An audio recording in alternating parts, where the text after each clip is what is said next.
হারলে কিন্তু চা তুই খাওয়াবি। এই হাল্ক, তোর বাবা খুব অসুস্থ, ধান খেতে পড়ে আছে, তাড়াতাড়ি যা। বাবা, এইভাবে শুয়ে থাকিস না বাবা, চোখ খুল, আমি এসে গেছি। ডাক্তার বাবু, ডাক্তার বাবু, দয়া করে বের হন, আমার বাবা খুব অসুস্থ, রোগীর অবস্থা খুব খারাপ, এখনই আইসিইউতে নিতে হবে। হাল্ক, তোমার বাবাকে বাঁচাতে এখনই 10 লাখ টাকা লাগবে, যত দ্রুত সম্ভব ব্যবস্থা করতে হবে। কোথা থেকে এত টাকা? 10 লাখ টাকা? এত টাকা আমি কোথা থেকে পাবো? শুনুন শুনুন, আজ বিকেলে বটতলার মাঠে মহাকুস্তি লড়াই। আমি লড়তে এসেছিস পুরস্কারের টাকার জন্য। বন্ধুরা, আমি আর পারছি না, প্লিজ আমার চ্যানেলটা সাবস্ক্রাইব করো, লাইক দাও।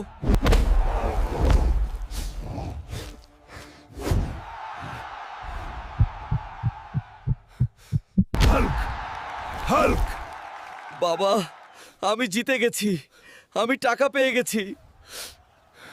বাবা, আমি তোমার কিছু হতে দেব না, আমি আসছি।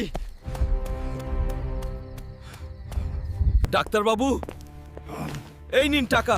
এখন দয়া করে আমার বাবাকে বাঁচান। হাল্ক, এদিকে আয়। বাবা, আমি আছি, কিচ্ছু হবে না তোমার।